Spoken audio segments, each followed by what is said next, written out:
لمحہ لمحہ کرتا ہے جستجو مدینے کی، لمحہ لمحہ کرتا ہے۔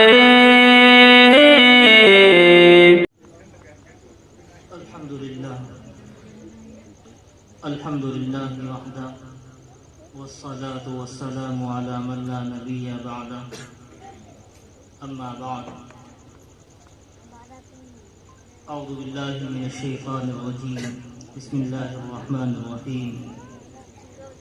یا ایہا الذین آمنوا توبوا الی اللہ توبۃ نصوحا، عسى ربكم أن يكفر عنكم سيئاتكم ويدخلكم جنات تجري من تحتها الأنهار، يوم لا يخزي الله النبي والذين آمنوا معه نورهم يسعى بين أيديهم وبأيمانهم يقولون ربنا أتمم لنا نورنا واغفر لنا إنك على كل شيء قدير۔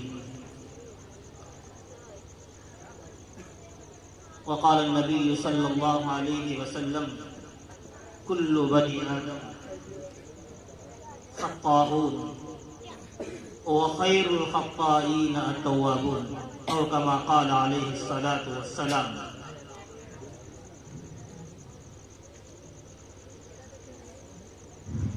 محترم حضرات، علماء کرام، اس وقت 12 بج چکا ہے۔ اس سے قبل بڑی کارآمد اور مفید باتیں ہم سب کے سامنے آ چکی ہیں۔ مزید اب کسی گفتگو کی نہ ضرورت ہے اور نہ ہی وقت ہے۔ چند باتیں جو میں نے آج پڑھی ہیں اس کی روشنی میں اللہ عز و جل نے ایمان والوں کو خالص اپنی طرف رجوع کرنے کا حکم دیا ہے، توبہ کرنے کا حکم دیا ہے۔ آج شب برات ہے، شعبان کی 15ویں رات ہے۔ یہ رات نہایت فضیلت والی ہے، عظمت والی ہے، اللہ کی رحمتوں کو، اللہ کی توجہات کو اپنی جانب متوجہ کرنے والی ہے۔ نصف سے زائد حصہ رات کا گزر چکا ہے، چند گھنٹے اب بچے ہیں۔ حدیث پاک میں ہے، اللہ کے حبیب جناب محمد رسول اللہ صلی اللہ علیہ وسلم نے فرمایا، جب شعبان کی 15ویں رات ہوتی ہے، سورج غروب ہونے کے وقت سے ہی اللہ عز و جل آسمان دنیا پر نزول فرما کر یہ اعلان کرتے رہتے ہیں، اور وہ اعلان صبح صادق تک ہوتا رہتا ہے۔ اللہ کی طرف سے اعلان ہوتا ہے، حل من مستغفر فاغفر لہ، ہے کوئی توبہ کا طلبگار، اپنے گناہوں سے رجوع کرنے والا، اپنے گناہوں پر شرمندہ شخص جو مجھ سے توبہ کرے، مغفرت چاہے، میں اسے معاف کر دوں۔ حل من مستغرق فارزق لہ، ہے کوئی تنگ حال، پریشان حال، وہ مجھ سے اپنے تقاضے، اپنی ضروریات رکھے، میں اس کی ضرورتیں پوری کروں۔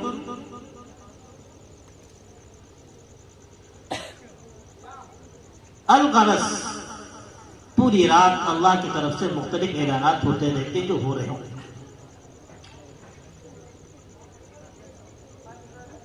اب ہم سب کو یہ چاہیے کہ اپنی گزری ہوئی زندگی پر نظر کر کے سوچیں کہ اب تک کی ہماری زندگی کتنی اللہ کی اطاعت میں گزری اور کتنی اللہ کے نافرمانیوں میں گزری۔ ابھی آپ نے ہمارا مشتاق صاحب دامت برکاتہم سے سنا داڑھی کی فضیلت کے بارے میں، کہ قبر سے بچھو بھر کے لایا، وہ واقعہ سنایا آپ نے، سب یاد ہوگا نہیں کہ اس قبر میں میرے نبی کا وہ امتی دفن تھا جو بغیر داڑھی کے دنیا سے چلا گیا۔ میں اکثر یہ بات کہا کرتا ہوں، بعض گناہ ایسے ہوتے ہیں جب تک انسان وہ گناہ کرتا ہے، وہ گناہ ہوتا ہے، اس سے رک جاتا ہے۔ مثال کے طور پر کوئی جوئے کا عادی ہے، دن میں جوا کھیلا، شام میں سو گیا، دن کا گناہ دن تک باقی رہا، رات میں گناہ نہیں ہو رہا۔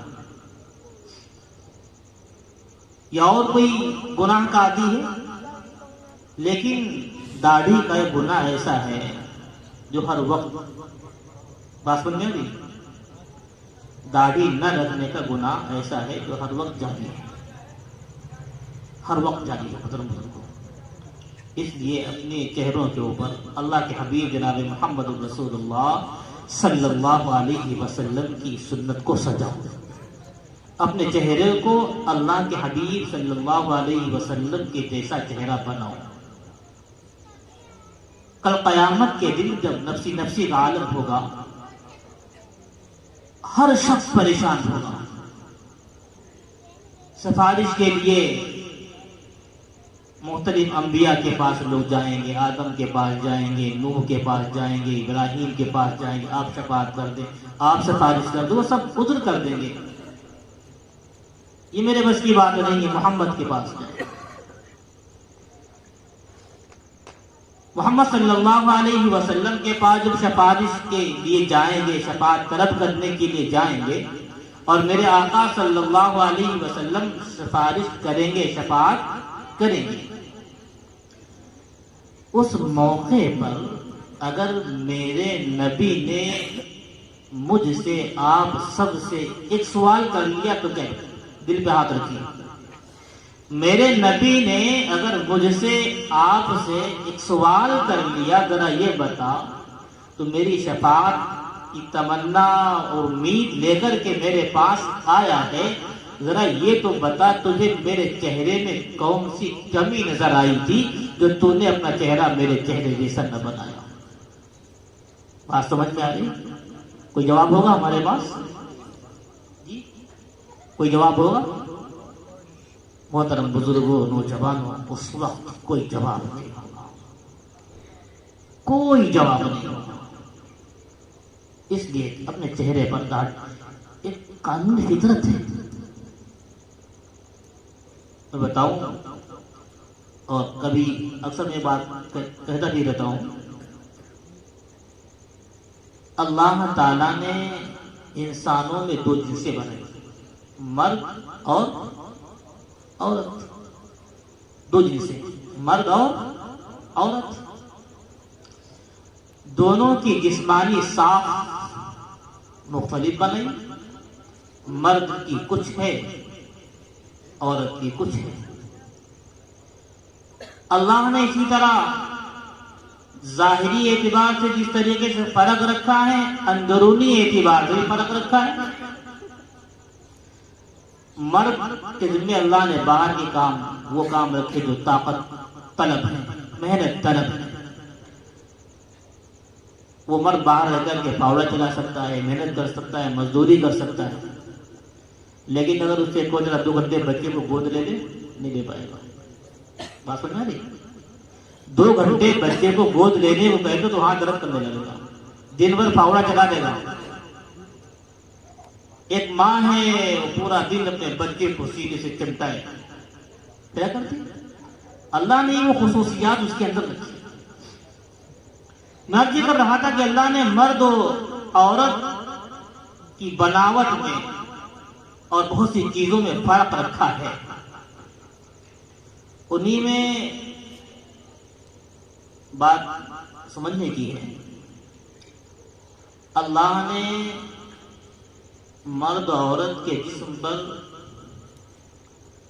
بعض جگہوں پہ بال اگائے ہیں، بعض جگہوں پر بال نہیں اگائے ہیں۔ جن بالوں کے صاف کرنے کا حکم ہے، دھیان سے سنیے گا، جن بالوں کے صاف کرنے کا شریعت نے حکم دیا ہے، جن جن جگہوں کے، وہ جگہیں مرد اور عورت دونوں مشترک ہیں۔ بات سمجھ آ رہی؟ جن جگہوں پر کہ بال صاف کرنے کا شریعت نے حکم دیا ہے، ان جگہوں پر بال مرد کے بھی نکلتے ہیں اور عورتوں کے بھی نکلتے ہیں۔ یہ سمجھ آ رہا ہے؟ آپ سمجھدار نوجوان نہیں سمجھ سکتے ہیں۔ اور جن جگہوں کے بال رکھنے کا اللہ نے مردوں کو حکم دیا ہے، اور اس جگہ کے بال مرد کے لیے زینت ہے اور عورت کے لیے اس جگہ پر بالوں کا نہ ہونا زینت ہے، اللہ نے وہاں عورتوں کے بال نہیں نکالے، مردوں کے نکالے۔ مردوں کے داڑھی ہے، مردوں کی مونچھ ہے، یہ مردوں کی زینت ہے، یہ مردانگی کی علامت ہے۔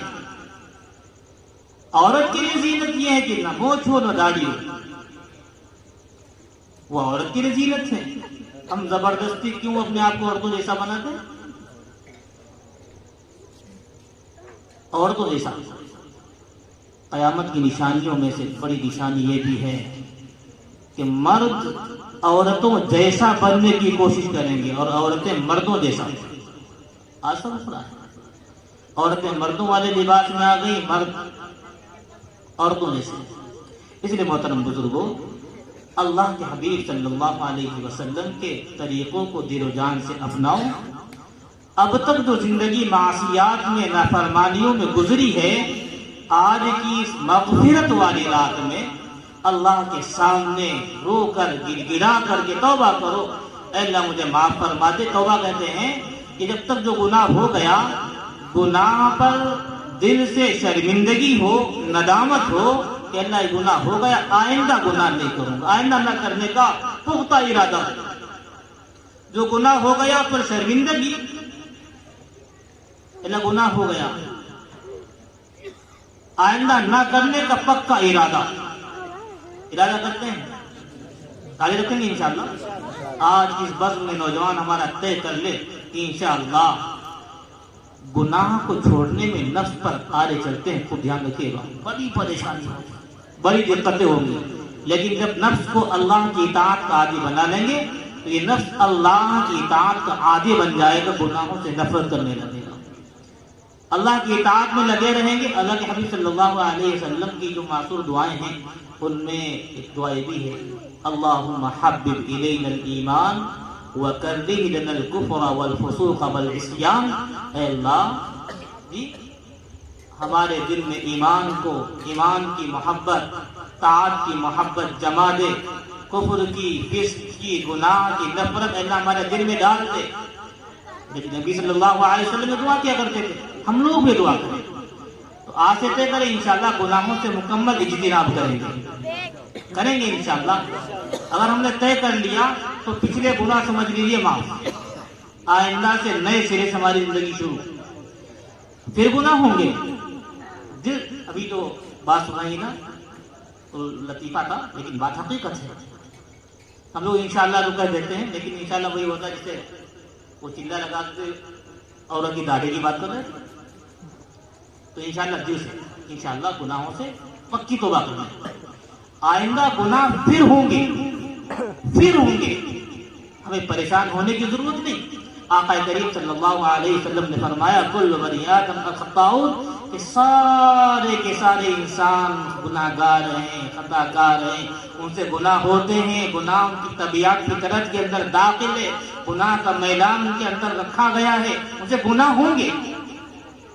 لیکن آپ صلی اللہ علیہ وسلم نے فرمایا بہترین گناہ گار وہ ہے جو